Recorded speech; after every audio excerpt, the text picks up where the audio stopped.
Santa Montefiore is the woman's fiction queen, selling 6 million copies internationally of her heartwarming sagas set in exotic places that have been described as beach read blockbusters. She's also one of the nicest, most natural, unassuming people you could possibly wish to interview. Welcome to The Joys of Binge Reading, the show for anyone who ever got to the end of a great book and wanted to read the next instalment.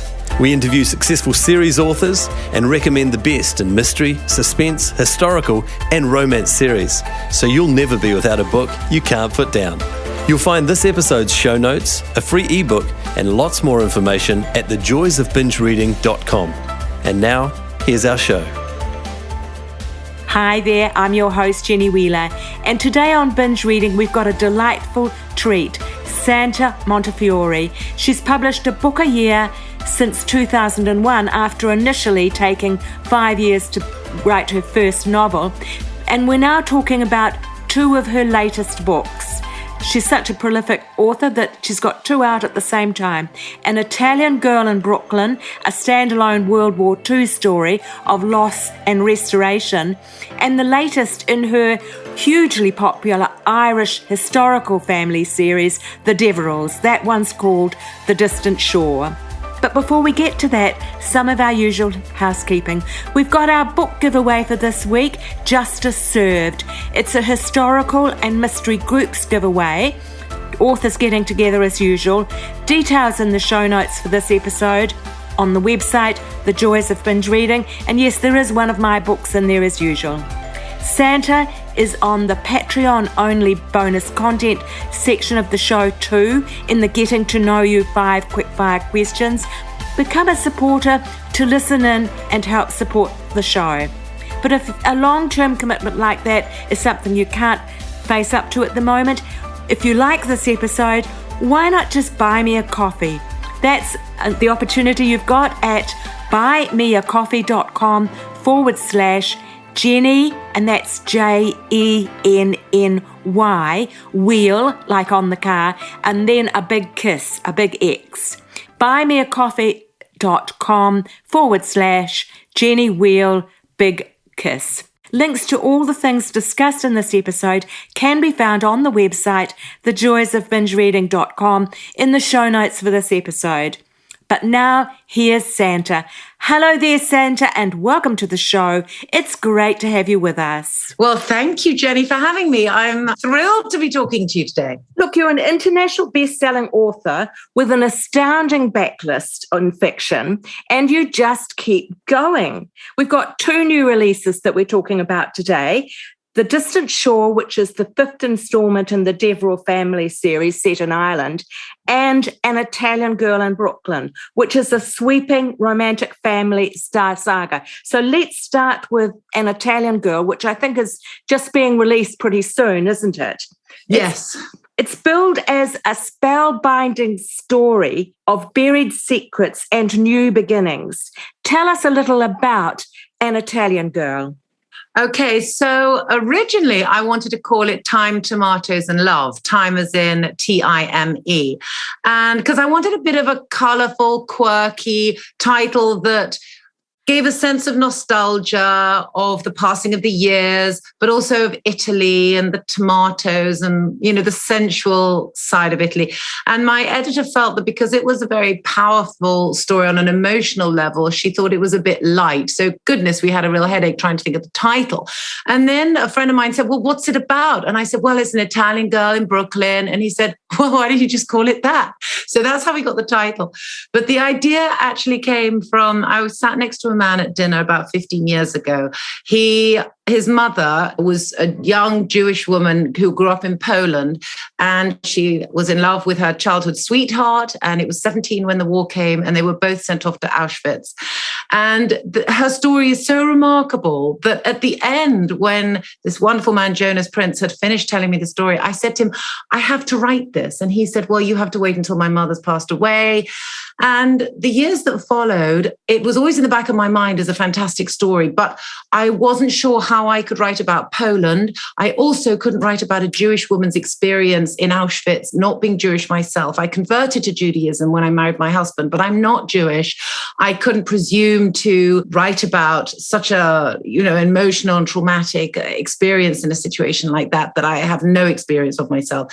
So it really was a case of trying to find a way to make it work, that I could do it justice, but also use a location that I was comfortable with. So to cut a long story short, I was going through my old bookcase and came across a book from university, because I studied Italian at university, called The Garden of the Finzi Contini by Giorgio Bassani.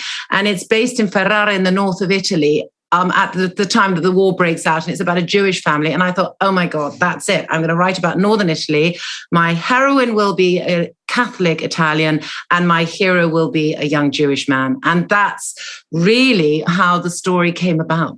Yes. Now, Evelina, your heroine, is, as you say, a young woman in Italy in 1934. And when the story opens, she's desperately hoping, like they all are, that war is not going to come. And at first, Mussolini makes lots of promises about how they're not going to go to war. But then, of course, we all know now that it did happen. And she sees her neighbours taken away to be interned. And this is really Evelina's story, because the war and her experiences in the war break her to the point that after the war ends, she really wants to get away from Italy, because it's got so many sad memories for her, doesn't it? So tell us about that step for her.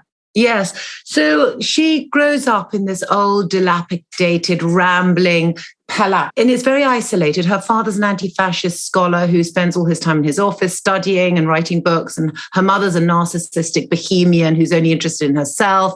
And Evelina and her sister and her little brother are very much left to their own devices and sort of neglected, really. So life is very sheltered, it's very isolated, and it's very sleepy. And then, of course, it opens up when she falls in love with Ezra, and suddenly she starts to live. And so war comes and snatches this dream away, because, of course, the racial laws come in. It's prohibited for relationships to happen between Jews and non-Jews. And then the war comes, and Ezra joins the partisans. His family are taken away and interned, and he manages to escape, but he becomes a partisan. And Evelina finds herself drawn into the war and helping the partisans and protecting them on the estate in the old chapel, where she takes them food and clothes and things like that.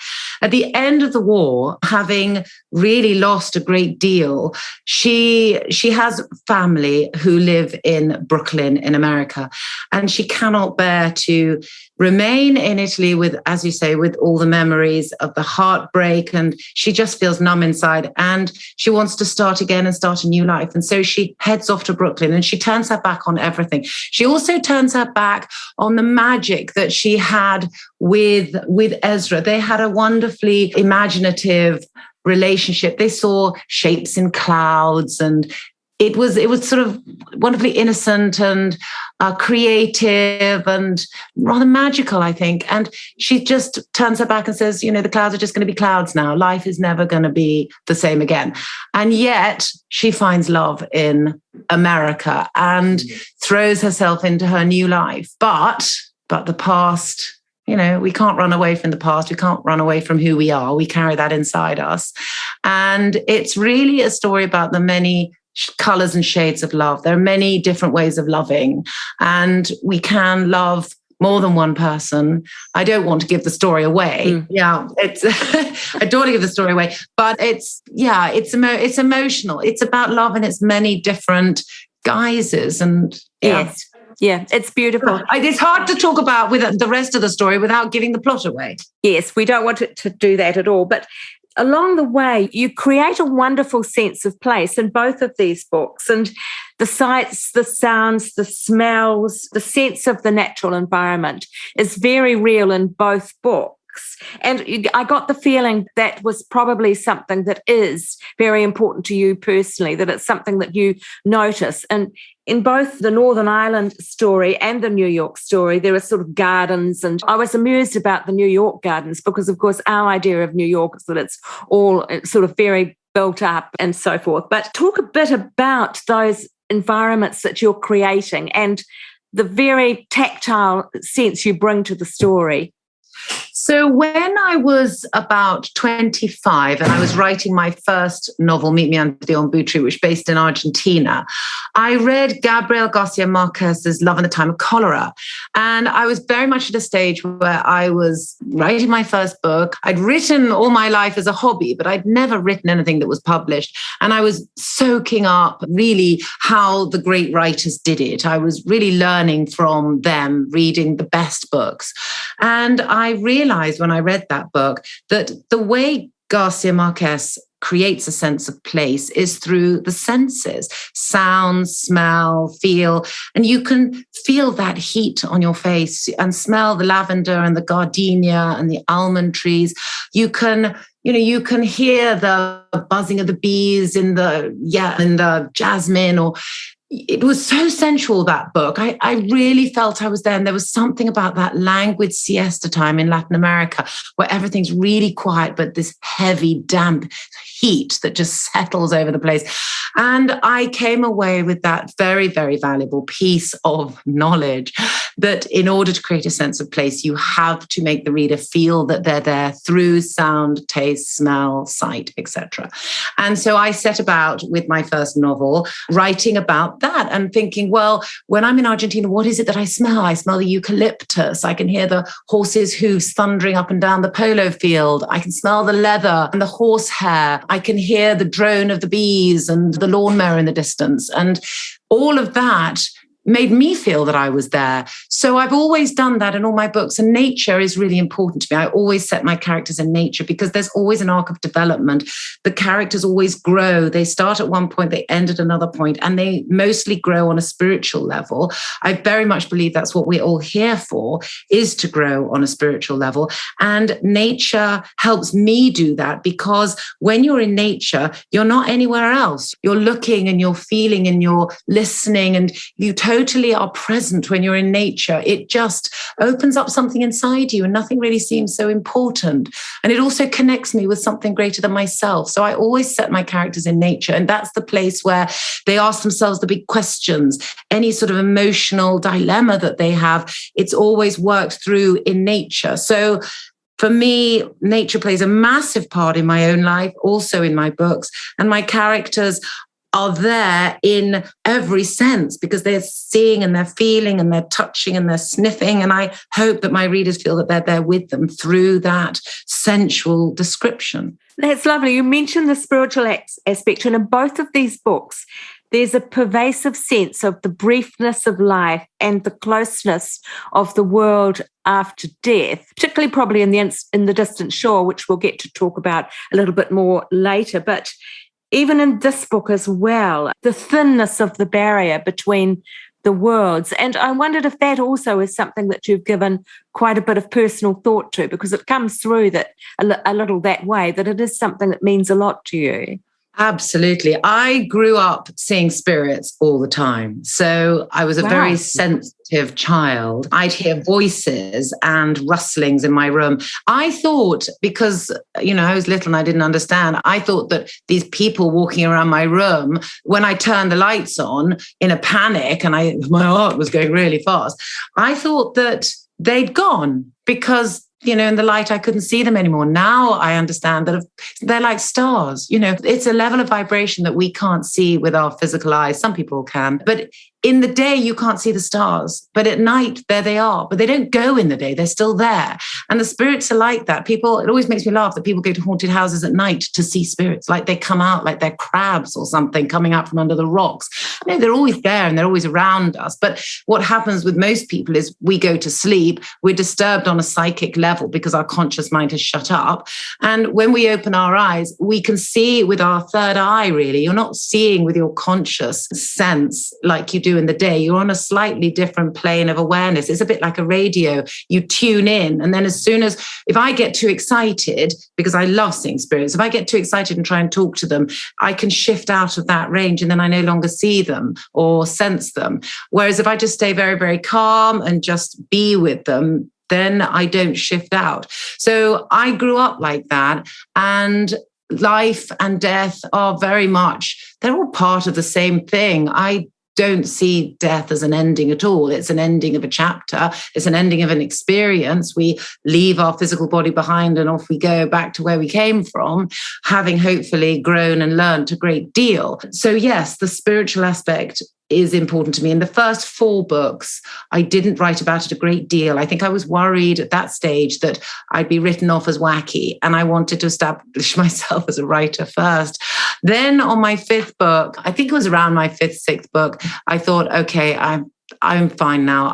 If people don't like that in my books, it doesn't matter. I need to be true to myself. So the first book that I really wrote about life after death was The Secrets of the Lighthouse, which is actually narrated by a woman who's passed away and is furious that her husband is falling in love with somebody else and she's not going to leave and she's not going to let it happen. So that was quite fun. So the spiritual side is massively important and is usually a very strong thread through my books. The Distant Shore. Talk a little bit about how it works then, because there are people in that book that aren't alive but have a voice in the story. And I wondered if that was also something to do with the Irish sensibility as well.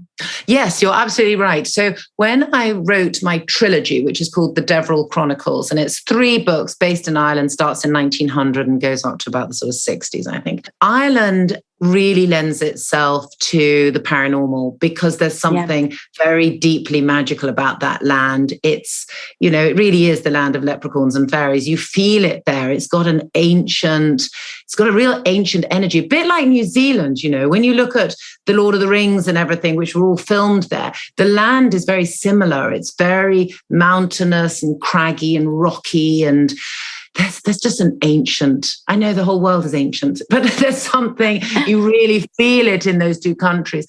And when I started writing the book, I heard a story about a legend that I used in my book. I changed it a bit. So in my novel, King Charles II gives Barton Deverell land in Ireland, in the southwest of Ireland, as a reward for his loyalty.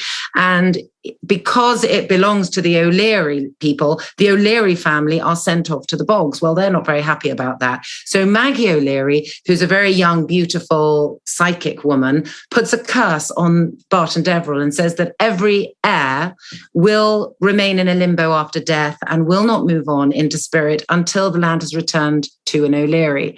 So you have, as the series begins in 1900, you have Barton Deverell and his heirs, of which there are many, because this, goes back to 300 years, are stuck in a limbo, and they are in the castle, and they have their own story, and especially Barton and Maggie O'Leary, who is actually burnt to the stake for witchcraft eventually. But the 2 of them have this story that weaves through the 3 books. So then taking that on to 4, 5, and I'm now writing 6 in the series, the spirit angle is very much a theme that continues, because Kitty Deverell, who is one of the 3 main characters who are born in 1900, and she is the daughter of the castle.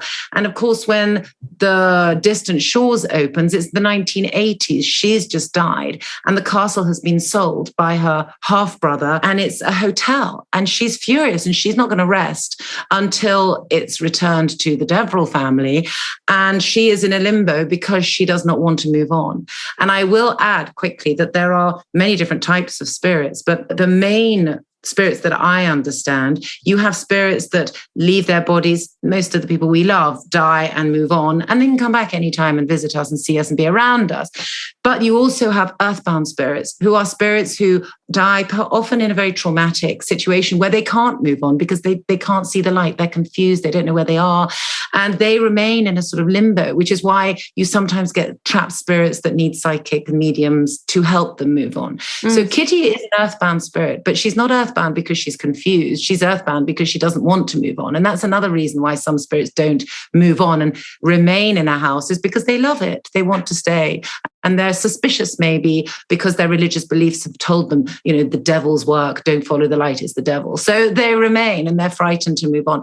So there are a lot of reasons why an earthbound spirit might be earthbound, but Kitty is earthbound by choice, and she's not going to move. So you have, in the Distant Shores, you have her voice weaving its way through the book and making observations about what is going on in the story. You mentioned that you started that as a trilogy and you're now writing book 6. Was that partly because of reader demand that they didn't want the story to end?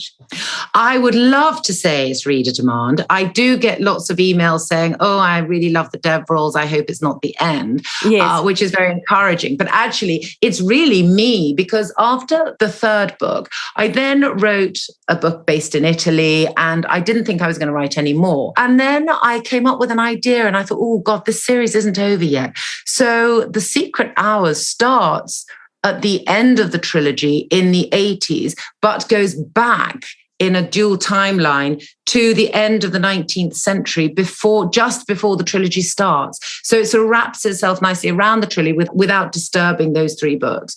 And then after that, I went and did another 2 books or something. And then I thought, oh God, I've got a really good idea for another one. So then I wrote The Distant Shores, which it's related, but you don't have to read the trilogy. The point you can read them all really independently, but I would read the trilogy as a trilogy. And then number 4 and number 5, and certainly number 6 that I'm writing now, you don't have to have read the trilogy to understand or enjoy it. Was there a particular attraction that you had for Ireland? Oh, massively. I wrote Secrets of the Lighthouse, which is the one narrated by a woman in spirit. That was based in Connemara. And after having written so many books based in Latin America, Italy, France, those very sensual, hot countries, there was something really appealing about writing about misty mornings, the mist clinging to the hills and the snow and the cold and the log fires and things. There was something yummy about that. So after writing that one, when I decided to write a trilogy, and I was thinking, where do I set this? What is going to give me enough fodder to create a family saga where I'm not creating all the drama myself? I'm actually setting my characters and my family in a place where drama happens. A bit like, an Italian Girl in Brooklyn. The drama's the war, and I just set my characters in the war, in that place and time, and see what happens. So Ireland sprung to mind because, of course, you have the War of Independence. First of all, you have the Anglo-Irish and the Irish, and the Anglo-Irish have been there for sort of 400-500 years and consider themselves sort of Irish, but they cling to England too. So they're kind of like a hybrid Irish-English, but the national Irish don't like them because they represent England and they have all these beautiful big houses that either were given to them by Cromwell, or the land was given them by Cromwell or Charles II, and they built these huge big estates. So the Irish resent them. The Anglo-Irish consider themselves Irish. It's all quite complicated, but it gave me a lot of fodder to work with. Yes. And then you have, the War of Independence, the Civil War happened in the 1920s, 1920, 21, 22, when it finished, the Civil War, that. And then, of course, you go on and you have the Great Depression. There's a lot, the Second World War, of course. There's a lot that I could use in that place. And I loved writing about the magic of it. There's just such a deep, ancient, mystical sense that you get from Ireland that I love. Yeah. Look, in The Italian Girl, you mention, and I think in the author's notes, that it took you 5 years to write your first book, and now you've written a book a year for about the last 26 years. How did you change from being, taking so long with the first one to becoming a book machine? I think it's actually quite simple. I think it's time. I think it's time and experience. The first book, I wanted to be a kind of Bridges of Madison County, about 2 people. And I had the idea and I wrote it. And it was about 40,000 words. And when I found an agent, after having been rejected, by the way, by 3 immediately, the 4th agent came back and said she loved it, but she wanted a bigger story.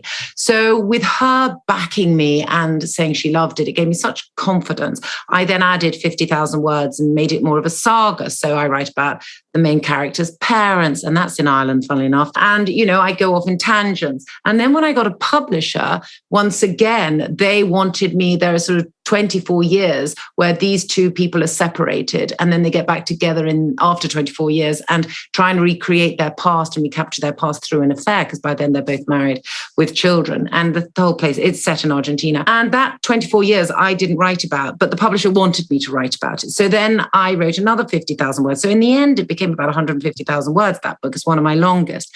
Now that took time because I had a full-time job. I was working for Theo Fennell, the jeweler. I then worked at Ralph Lauren, and I only had weekends and holidays and snatched evenings. Well, when I left my job to write full-time, I wrote The Butterfly Box, my next book, in about 4 months because I was doing nothing else. I had no children. I wasn't married. I was just sitting at a table with the music on and a packet of chocolate biscuits, writing all day. So now I know how to write a book. I've written, as you say, about 26 adult books. I've written 4 children's books. That's why I specify the adult books. And I know what I'm doing. I know how many words per chapter. I know the feel of the plot, how you set it up, how you then unravel it. I sort of know where I'm going with it. So yes, I think it's experience and time, both of them. Yes. I mean, during lockdown, I wrote 3 extra books during lockdown. So I wrote 4 books during the lockdown, and 2 of them were really big books. Another one comes out next year called Wait for Me. That's another story. That comes out in January.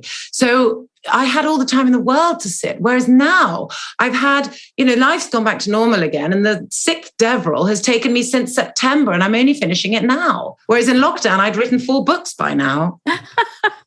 So it's time. It really is. You mentioned music playing. What music do you have going? Music is so important to me. And I have to say, I am so grateful for the card I picked. I have these angel cards and I don't really use them very much. I'm a big tarot reader, but I don't really read these angel cards. And I was asking advice about 15 years ago. It was right at the beginning when I started to write.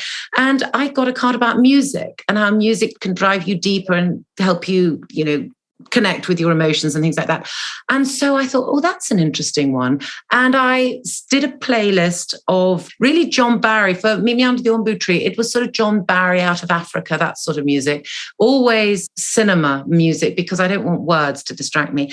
And oh my goodness, the difference it made having music, because A, it shut out the outside world. B, it got me right back in the story. So every morning when I went back to my desk and I put on the music, I was there again in Argentina and I could smell it.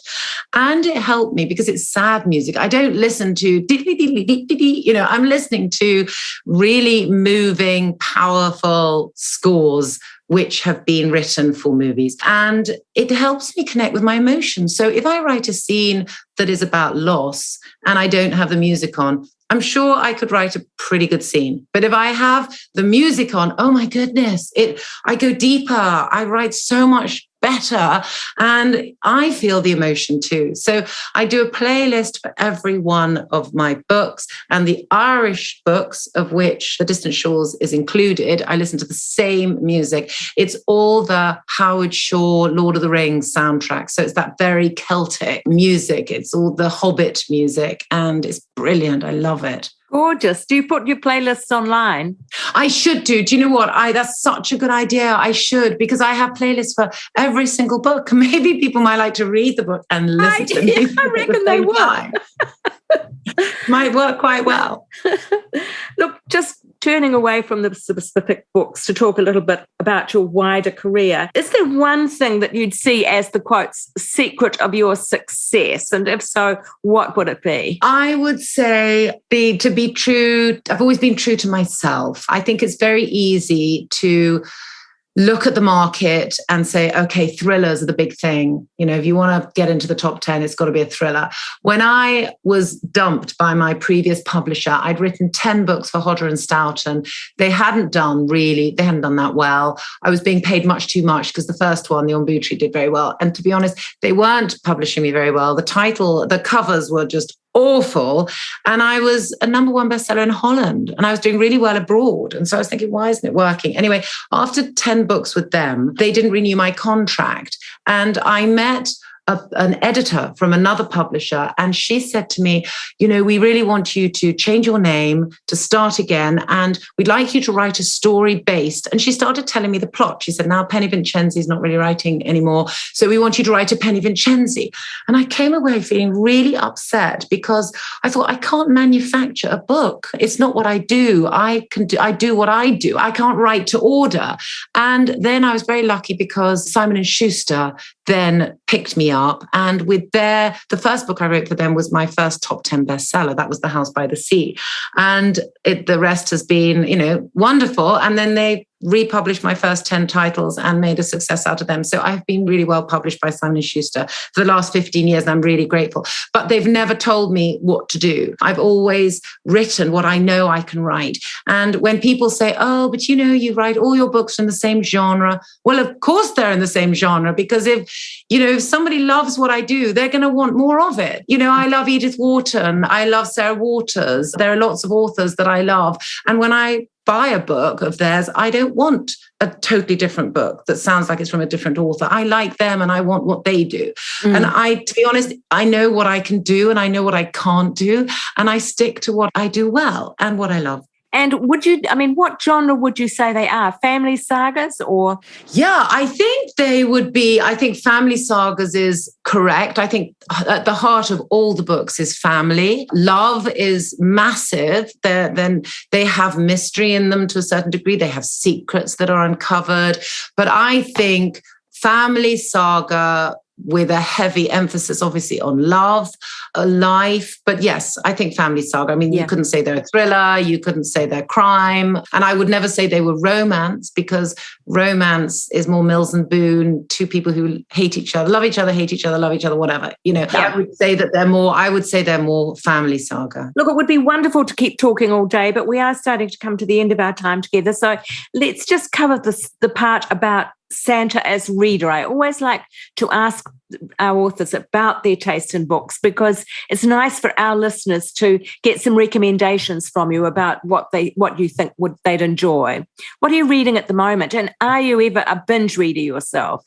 Okay, I read massively when I'm on holiday, and I take about 8 books out and I just lie on a beach and just read. But during when I'm writing, I pretty much read books that inspire me and help me to write the book that I'm writing. So, for example, writing the Deverills Chronicles, a book that I would recommend if you love Ireland, Daphne du Maurier's Hungry Hill. It's one of her lesser known titles, but it's fabulous. And it's a family saga based in Ireland. And it starts in the mid 1600s even. It's just 5 generations of a family who have a copper mine, and it's brilliant. Daphne du Maurier is amazing. Yes. So I love reading her. So I've been reading that. I love Edith Wharton. I've said that before, but I adore her. Isabel Allende, I love. There's a really beautiful book, if you love Italy, called The Enchanted April by Elizabeth von Arnhem. It was made into quite a weak film with Joan Plowright, who is wonderful actress. But the book is really sensational, and that's Italy between the wars. And it's 4 women who they don't know each other, and they rent a house in Italy for the whole month of April. And it's divine. What other books do I love? It's difficult when you're always asked. But Sarah Waters, I think Fingersmith is probably the best plot I have ever read. The twist in that plot, there are 2 major ones that will make you gasp. So I like Jojo Moyes, The Giver of Stars, I think it's called. She wrote Me Before You, that was made into a movie. We actually share the same agent, but she's extremely good. I'm trying to think who else I love. I love lots of books. I read lots of books. The Star of the Ocean by Joseph O'Connor, I think it's called Joseph O'Connor. That was also Ireland, and that's brilliant. That sounds wonderful. Look, looking back down the tunnel of time, if there was one thing that you could change, and this is relating to your creative career, what would it be? Gosh, if one thing I could change. Oh, that's a really difficult question. I don't think there's anything that sort of leaps out to me that I would change. You've had the serendipity of finding the right publisher for you, haven't you? So my first publisher was, that it was great at the beginning, but then I think probably if I could go back, I might have changed publishers a bit earlier rather than just plodding along with the same one for 10 years. That probably. One thing I would change, actually, is the trilogy was picked up by Working Title to make into a TV series like sort of Downton Abbey, that Poldark, that sort of thing. And they got a very brilliant Irish playwright called Abby Spallon to write the treatment. And when I saw the treatment, it hadn't got the spirits in. And it was really good. And it was an overview of the first series and everything. But it took out the spirits. And I thought, well, they know what they're doing. That's their job and their experience. So I said nothing. But I wish I had said, no, if you do it, it's got to include the spirits, because nobody picked it up and I got the rights back. Because I think Without the Spirits is just another Poldark, Downton Abbey based in Southern Ireland. Yes. And it's nothing original. So that I regret that. I wish I'd put my foot down and been a little more. But I'm one of those people that bows to the greater experience. And sometimes actually nobody really knows. And sometimes you just have to say what you think. Yes. Follow your intuition. Yeah. Yeah, exactly. So I do regret that. Look, what is next for Santa as author? You've mentioned some of these projects you've got on your desk, but over the next 12 months, what can readers expect to see from you? So we have Flappy Investigates, which is the second part of my comedy, which comes out in October. We've got Wait for Me, which is another wartime book, big novel that comes out in January. And then the book that I'm writing now, which is called Eliza of the Lake, but it might change. My editor often changes my titles or certainly suggests that I think of a different one. But Eliza of the Lake will come out next July. And then I think I'm going to take a little break. It sounds like a great idea.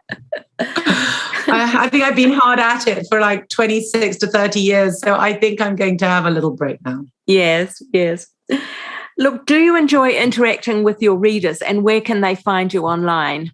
Oh, I love interacting with my readers. So if anybody wants to email me, go onto my website, which is santamontefiore.co.uk, and write to me there because it actually comes through to my personal email. I don't have a separate work email, so I get everything on my email. And I write back to everybody. You can also sign up to a newsletter that I write every month. Just when I've written one, it comes around again. It's like, oh my God, what am I going to say? But I seem to come up with some sort of rubbish. So I write that every month. And I'm also on Twitter at Santa Montefiore, and I'm on Instagram, which is Santa Montefiore Official. So I'm around, but really I don't do a great deal on Twitter and Instagram. I'm on Facebook too, which I think is Santa Montefiore Books, but I don't do much. If you really want to contact me, email's better, and my newsletter. I'd say those two are the places where you're going to find me most active. Great, Santa. Look, that's wonderful. Thank you so much for your time. Well, Jenny, it's been lovely talking to you. Thank you so much for having me. It's been a great honor for me to talk to you. So, well, I'd say good night to you because I think it's nighttime. We're only just starting here. That's right. So thank you and have a good evening. Thanks so much, my dear. Thank you. Next week on Binge Reading, Kiwi-based mystery author Fiona Leach and her Nosy Parker Cornish mystery series. That's what we've got in store. A London police officer, Jodie Parker, switches careers and retreats to a small English village to reinvent herself as a chef. But she can't seem to avoid solving crime. Fiona's latest one in this 5-book series is called A Cornish Recipe for Murder, where Jodie enters a great bake-off show, like you see on TV, and somehow gets drawn into a murder around the show. That's Binge Reading next week.